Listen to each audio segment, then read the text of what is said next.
Welcome to the African News Update on Top Accolade News. The headlines: Liberian Warlord-Turned-Senator dies at 72. Zimbabwe's 2025 budget focuses on economic recovery. Chad ends defense agreement with France. AFRICMIL holds conference on strengthening whistleblower protection laws in West Africa.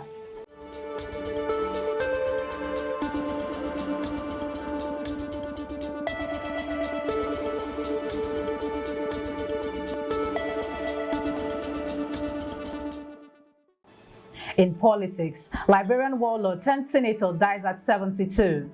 Prince Yomi Johnson, the infamous Liberian warlord-turned-politician, has passed away at the age of 72. Johnson, a key figure in Liberia's brutal civil war, gained notoriety in 1990 for a chilling video of him drinking beer while the country's president, Samuel Doe, was tortured and killed by his forces. Although he was never prosecuted for war crimes, the Truth and Reconciliation Commission recommended charges against him for his role in the atrocities that claimed the lives of an estimated 250,000 people.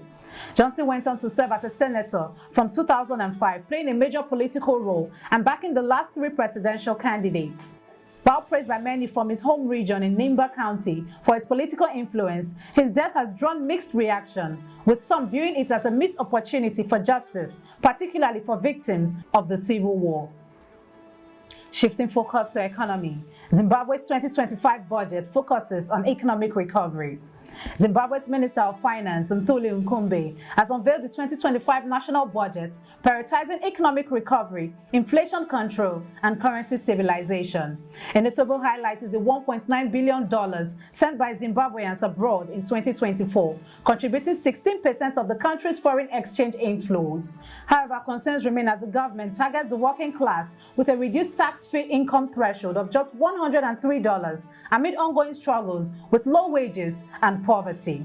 The speech was briefly interrupted by a power outage, underscoring the nation's ongoing electricity crisis as the Kariba Dam continues to be impacted by drought, causing daily 12-hour blackouts.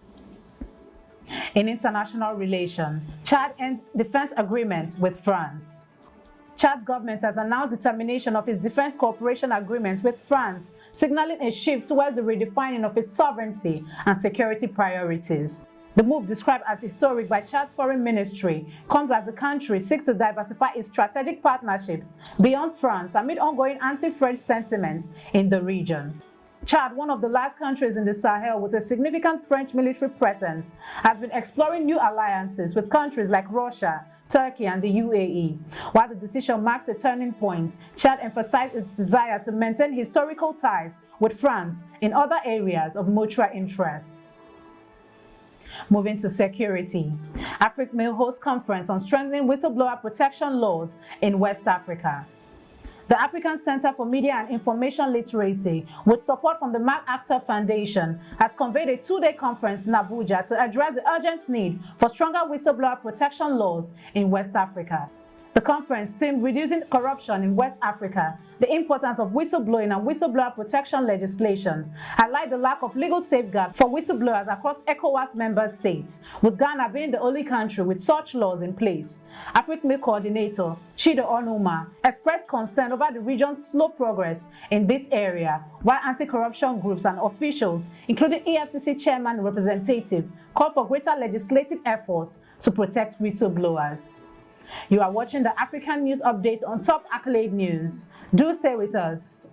Still to come.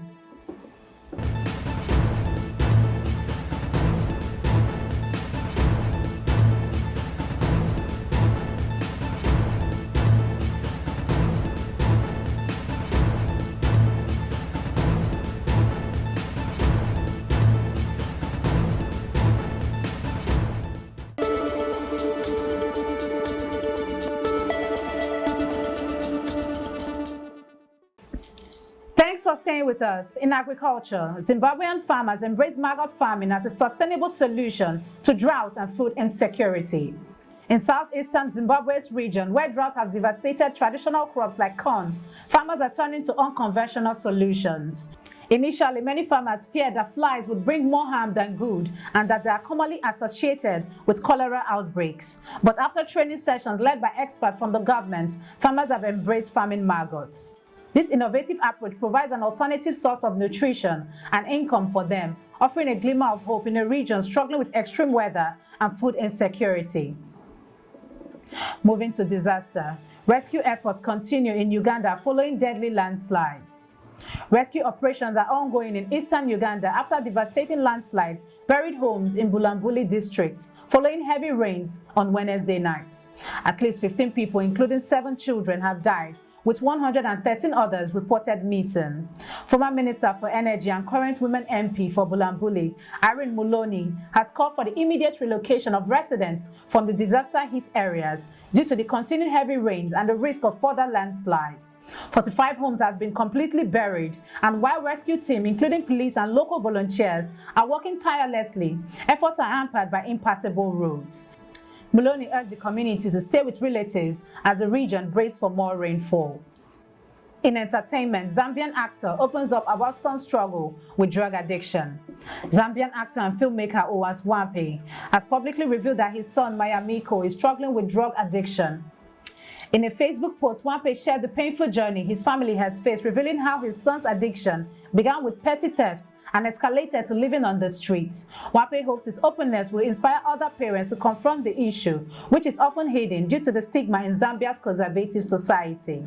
While Mayamiko is in contact with his father again, Wampe emphasized that need for proper rehabilitation and called for greater awareness for the growing drug problem in Zambia. Now in sports, ENYIMBA falls 2-0 to MASRY in CAF Confederation Cup opener. ENYIMBA International FC's campaign in the 2024/2025 CAF Confederation Cup got off a disappointing start with a 2-0 loss to Egypt's MASRY in their Group D opener. Despite a promising display of the People's Elephants, were left undone early by a defensive mistake that allowed Mahmoud Amada to score in the 5th minute. Amada later sealed his brace in the 74th minute. ENYIMBA struggled to break down MASRY's defense, registering just 3 slots on target from 9 attempts. Goalkeeper Henry Aniozomena made 8 crucial saves to keep the scoreline respectable. The team will now look to bounce back when they face Zamalek FC at home in their next match. That concludes our African news update for today. Stay tuned for more African news and developments. Thanks for joining us. I am Okocha Ojorumi. Connect and engage with us on all our social media handles. Do have a wonderful day.